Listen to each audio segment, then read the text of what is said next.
Hello students, कैसे हैं आप सभी। आई होप आप सभी बहुत अच्छे होंगे। एंड जैसा कि हमने आपके साथ पहले भी शेयर किया था कि आपके लिए एच पी टैट जो है कितना मुश्किल आपको लगता है, उसका एक परफेक्ट सॉल्यूशन हम आपके लिए लेकर आए हैं, जिसकी वीडियो हमने पहले आपके सामने ऑलरेडी अपलोड कर दी है। आज हम शेयर करेंगे आपके पास केमिस्ट्री का कंप्लीट सिलेबस, जिसको अगर आप कवर अप कर लेते हो अच्छे से तो आपके मार्क्स जो हैं 30 आउट ऑफ 30 कहीं भी नहीं जाएंगे, यानी आप आराम से 30 आउट ऑफ 30 जो है नंबर लेके आएंगे। तो आज कंप्लीट सिलेबस की बात करेंगे, कहाँ से आप उस सिलेबस को पढ़ सकते हैं वो भी यहाँ पे आप चेकआउट करेंगे। हो सकता है वीडियो थोड़ी लंबी होगी, लेकिन आप कॉपी पेंसिल लेके जो है इस सिलेबस को नोट कर सकते हैं, या फिर इसकी पीडीएफ जो है हम आपके लिए अपलोड कर देंगे, तो वहाँ से भी आप इसको जो है वो कम्प्लीटली देख सकते हैं। ठीक है, एप्लीकेशन जो है हमारी वी आर अकेडमी, उसका लिंक आपको डिस्क्रिप्शन में मिलेगा।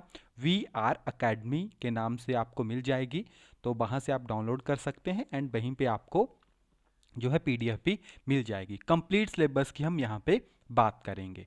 ओके, जैसे कि हम आपके पास देखते हैं केमिस्ट्री के बहुत से क्वेश्चंस आपको देखने को मिलते हैं, तो कहाँ से जो क्वेश्चंस हैं किस तरह से वो अराइज होते हैं। देखिए, केमिस्ट्री शुरू कहाँ से होती है, उसी तरह से हम सिलेबस भी आपको बताएंगे। देखिए, केमिस्ट्री शुरू होती है मैटर से, है ना। तो आप टॉपिक वाइज इसको यहाँ पे ऐड कर सकते हैं, या आप चाहें तो इसको स्टार की फॉर्म में भी यहाँ पे नोट डाउन कर सकते हैं। तो आपकी केमिस्ट्री जो मैटर से शुरू होती है, कहाँ से, मैटर से।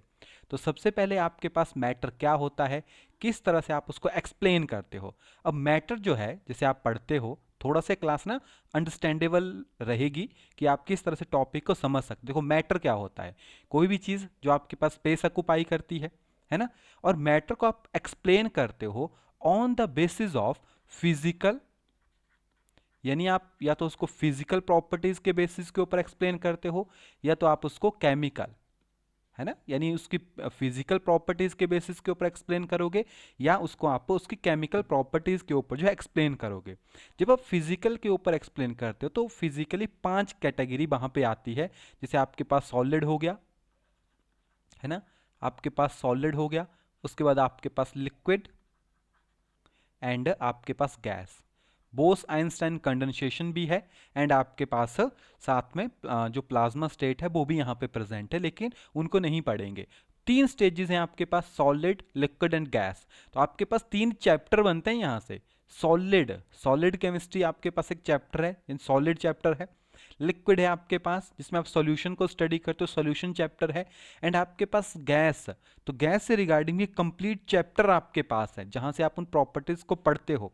केमिकल में आपके पास जैसे एलिमेंट्स आ जाते हैं, यानी on the base of chemical elements क्या होते हैं आपके पास, प्योर एलिमेंट्स क्या होते हैं, डिफरेंट डिफरेंट करके आप उनको स्टडी करते हो। यानी नॉर्मली अगर मैं इसको डिवाइड कर दूं आपके पास, तो इन ऑर्गेनिक केमिस्ट्री आप पढ़ते हो, आप फिजिकल केमिस्ट्री पढ़ते हो, एंड आप वहां पे ऑर्गेनिक केमिस्ट्री पढ़ते हो। उसी के under solid, liquid, gases cover हो जाते हैं। यानी सबसे पहले आप मैटर से शुरू करते हो।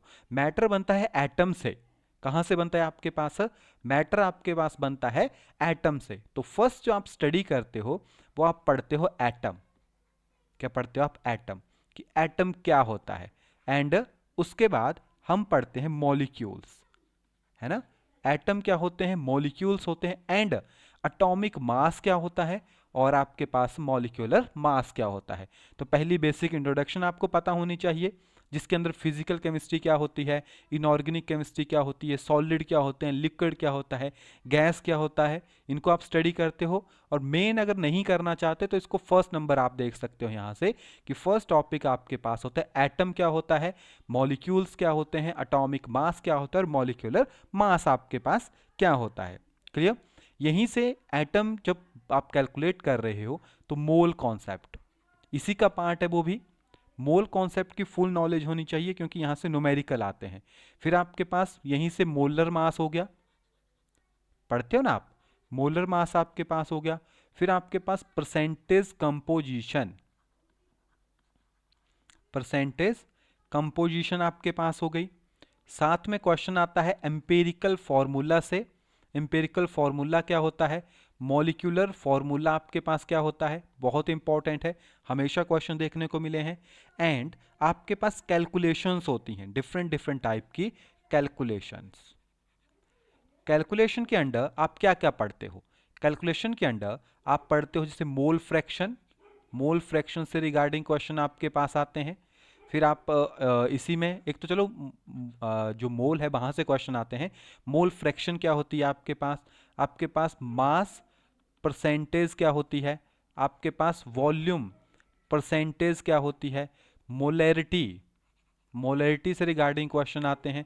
आपके पास नॉर्मलिटी, नॉर्मलिटी से रिगार्डिंग क्वेश्चन आते हैं। आपके पास मोल फ्रैक्शन हो गया, नॉर्मलिटी हो गई, फॉर्मेलिटी भी होगी, मोलेलिटी, मोलेलिटी से रिगार्डिंग क्वेश्चन आते हैं। तो ये सारे टॉपिक आपके क्लियर होने चाहिए, यहां से फिक्स है क्वेश्चन आपको देखने को मिलेगा। अब आपने बेसिक कंपोजिशन तो पढ़ ली है ना, बेसिक कंपोजिशन आपने पढ़ ली। अब इसके बाद जो सेकंड टॉपिक आपके पास आता है, ये एक ही टॉपिक है।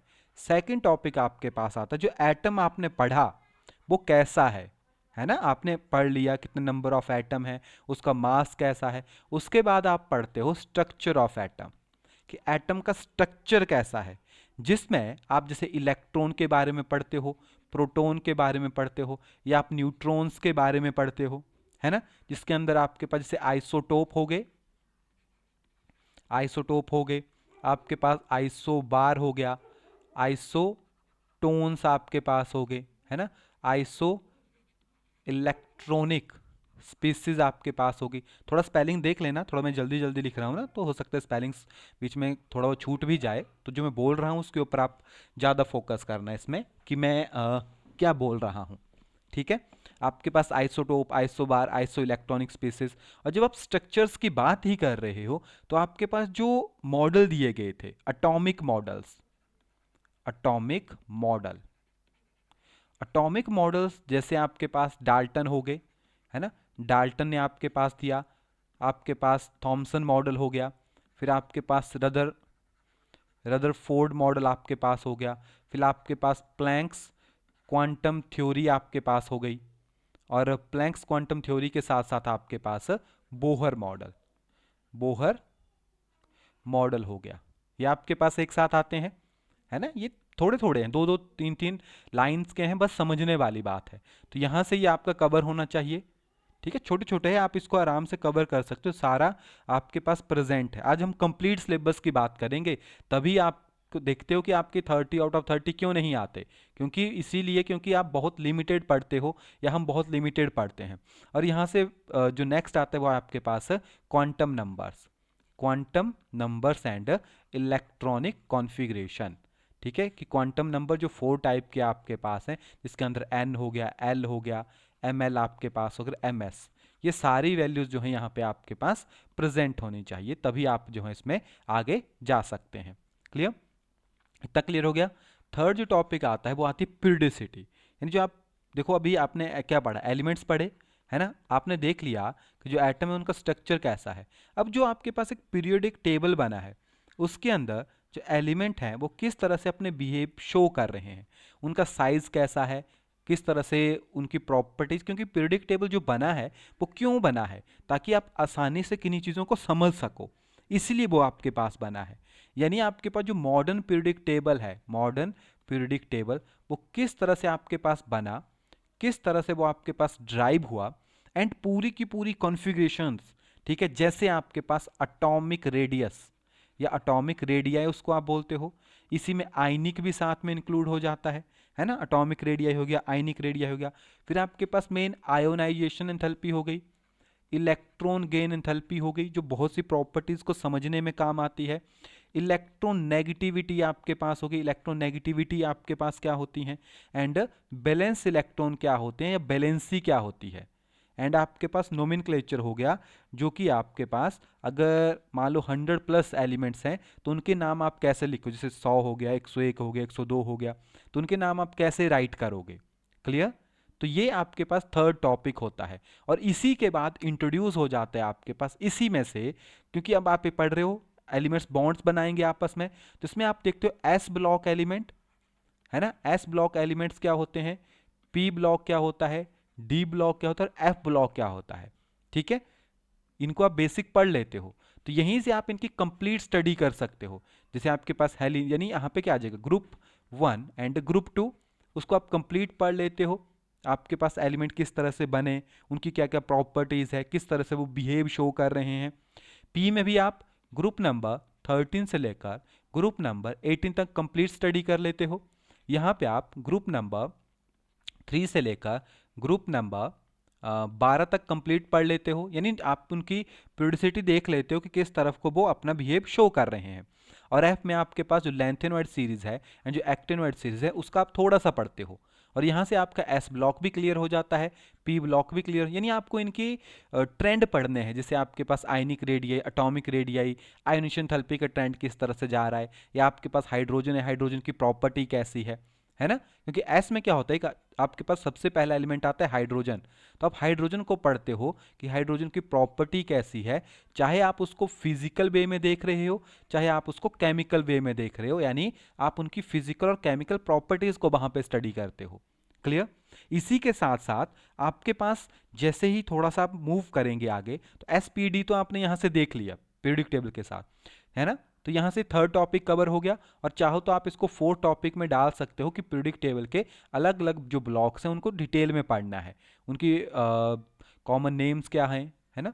फिर आपके पास फिफ्थ टॉपिक आता है एटॉमिक स्ट्रक्चर, या आप कह सकते हो कि जो आपके पास बॉन्ड्स बने हैं, यानी किस तरह की केमिकल बॉन्डिंग आपके पास होती हैं, एंड बॉन्डिंग के साथ साथ आपके पास जो मॉलिक्यूल्स हैं वो जब आपके पास 3 डायमेंशन में प्रेजेंट होंगे तो किस तरह से वो स्ट्रक्चर शो करेंगे, वो आपके पास यहाँ पे आता है। जैसे आपके पास आयनिक बॉन्ड क्या होता है, आयनिक बॉन्ड हो गया, आपके पास कोवलेंट बॉन्ड हो गया, है ना।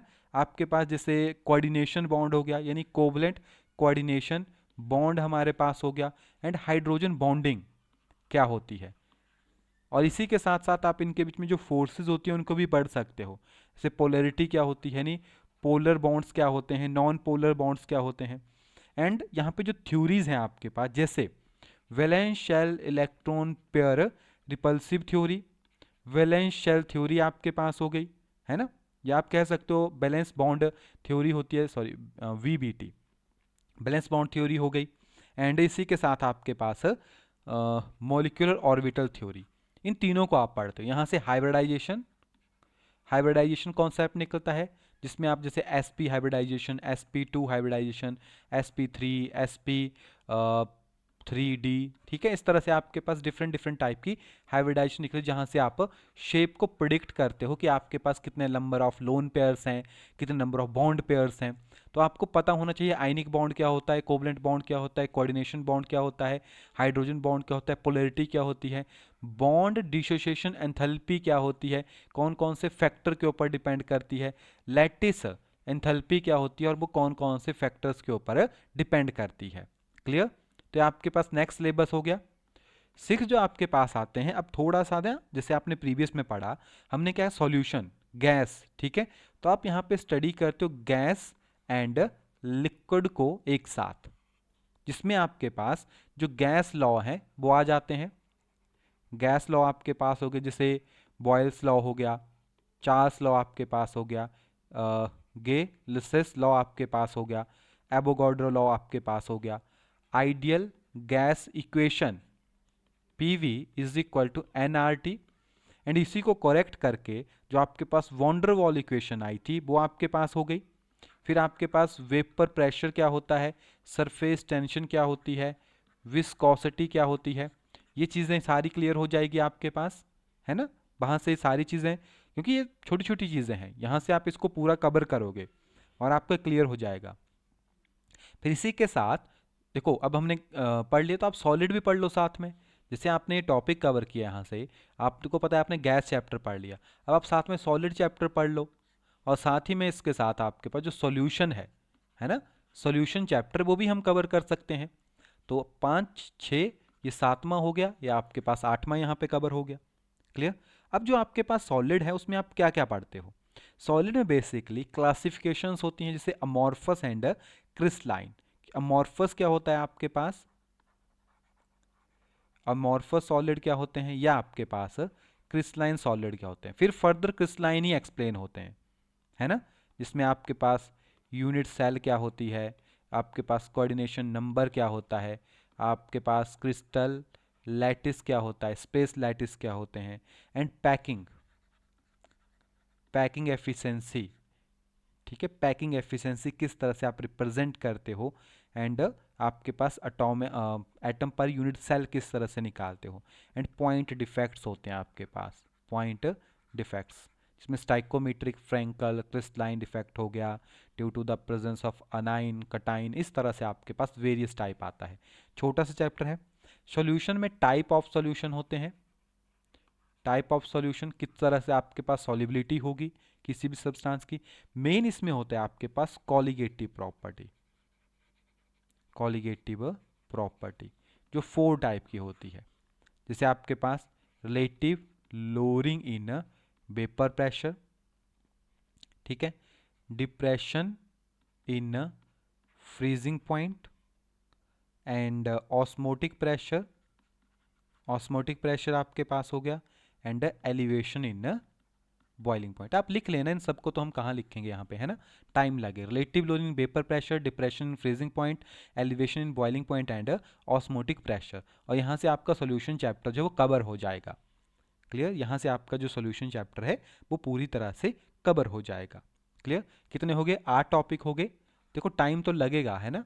जो 9th है आपके पास, उसमें आप इंट्रोड्यूस कर सकते हो थर्मोडायनेमिक्स को। जो नॉन मेडिकल वाले बच्चे हैं वो थर्मोडायनेमिक्स को एक्चुअली पढ़ जाते हैं कहाँ पे, आपके पास जो फिजिक्स है वहाँ पे भी, और साथ में इक्विलिब्रियम। ये चैप्टर कुछ ऐसा है जिसमें आप बहुत कॉमन सी चीज़ों को पढ़ें तो भी आपका काम चल पड़ता है। जैसे इसमें first law, first, second and third, इन लॉज को अगर आप पढ़ लेंगे और इनकी थोड़ी सी प्रॉपर्टी देख लेंगे तो वो सफिशेंट है। ठीक है, इनके बारे में थोड़ा सा प्रॉपर्टीज़ हो गई, यानी इनकी जो एप्लीकेशंस हैं वो अगर थोड़ा सा देख लेंगे तो वो सफिशेंट है आपके लिए, है ना। इक्विलिब्रियम भी बहुत कॉमन है, जिसमें आपके पास एसिड बेस पढ़ लो, एसिड क्या होते हैं, बेस क्या होता है, पीएच क्या होती है, अगर वो आप पढ़ लें वो आपके लिए काफ़ी है। क्लियर, बाकी इसमें ज़्यादा जाने की ज़रूरत नहीं होती। तो ये बहुत छोटा सा टॉपिक है। इसके बाद जो 10th टॉपिक आपके पास आता है वो आता है रिडॉक्स रिएक्शन, रिडॉक्स रिएक्शन, जिसमें आप पढ़ते हो ऑक्सीडेशन,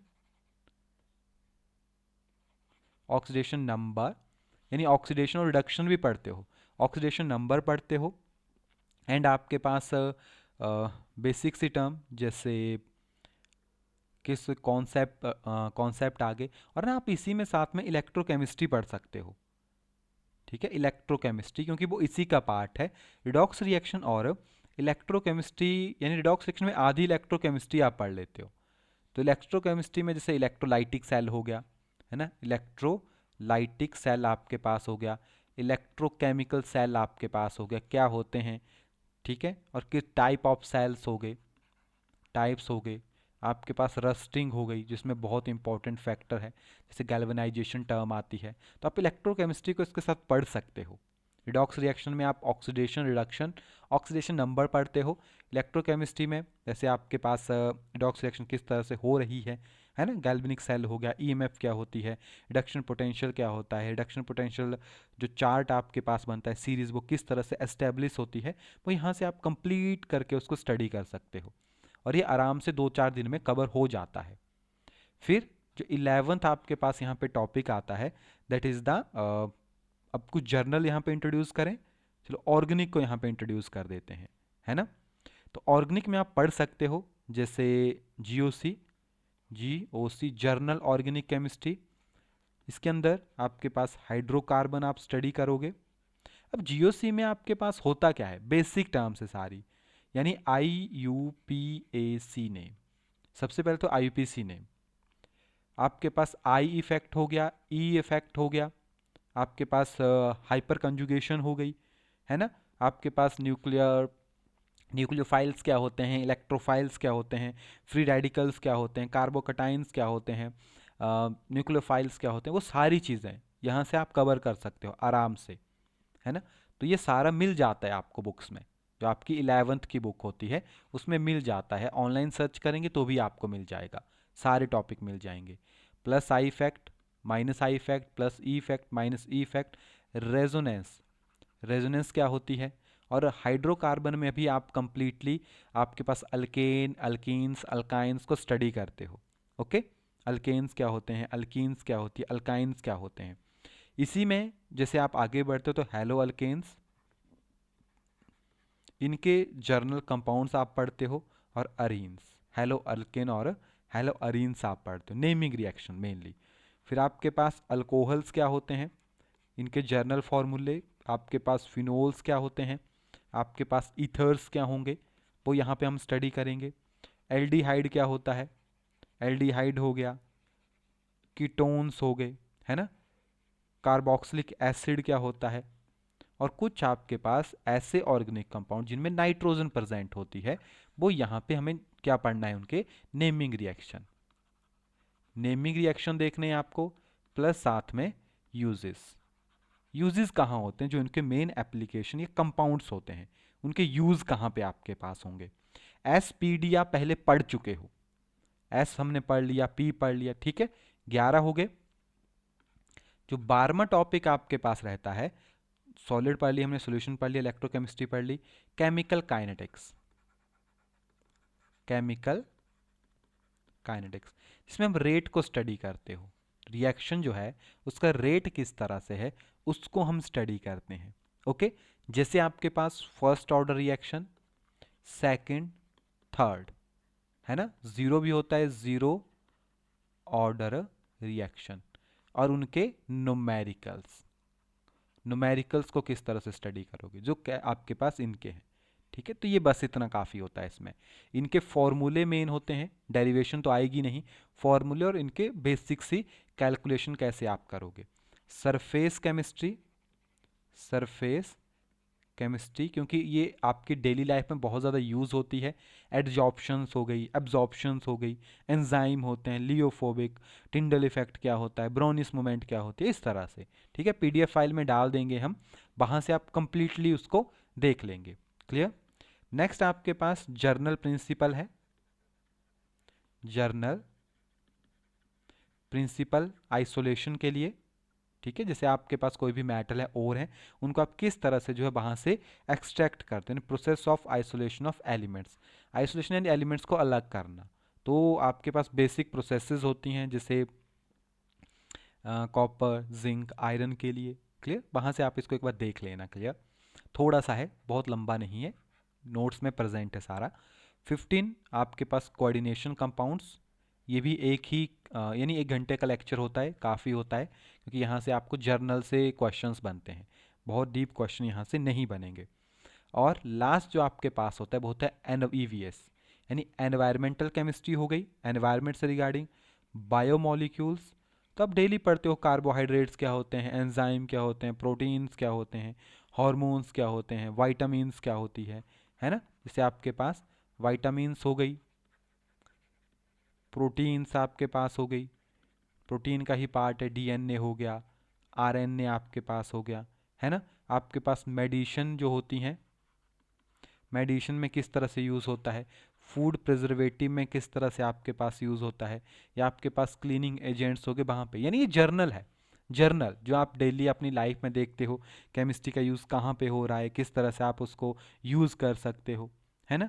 पॉलीमर्स इसमें एक काफ़ी इंपॉर्टेंट टर्म होती है, क्योंकि आप पॉलीमर्स का यूज़ करते हैं अपनी लाइफ में। तो क्योंकि पॉलीमर देखो ना, आप प्लास्टिक यूज़ कर रहे हो, पॉलीमर है, आप कंप्यूटर, मोबाइल यूज़ कर रहे हो, बहुत से ऐसे सब्सटेंस में यूज़ हुए हैं जो पॉलीमर मेड है, यानी पॉलीमर्स ही हैं। तो ये बहुत ही कॉमन टर्म है। ठीक है, तो यहाँ से आप अपने सिलेबस को देख सकते हो। इसकी एक पीडीएफ फाइल बना के हमने एप्लीकेशन में ऑलरेडी अपलोड कर दी है, तो वहाँ से जाके फ्री सेक्शन में जाके आप वहाँ से उस सिलेबस को डाउनलोड कर लीजिएगा। क्लियर, क्योंकि इसको पूरा कंप्लीट तो लिख नहीं सकते थे ना, तो वहाँ से आप पूरा सिलेबस, वहाँ पे लिखा होगा टैट केमिस्ट्री फुल सिलेबस, तो वहाँ पे जाके आप उसको डाउनलोड कर लेना। एंड आई होप आपको ये सेक्शन अच्छा लगा होगा। नेक्स्ट हम आपके पास नेक्स्ट जैसे साइकोलॉजी का सिलेबस लेके आएंगे, उसके बाद फिजिक्स का, बायो का, इस तरह से सारे के सारे सिलेबस हम आपके लिए यहाँ पे प्रोवाइड करवाएंगे। तो चलिए मिलते हैं आपके पास नेक्स्ट वीडियो में, तब तक के लिए thank you and have a nice day.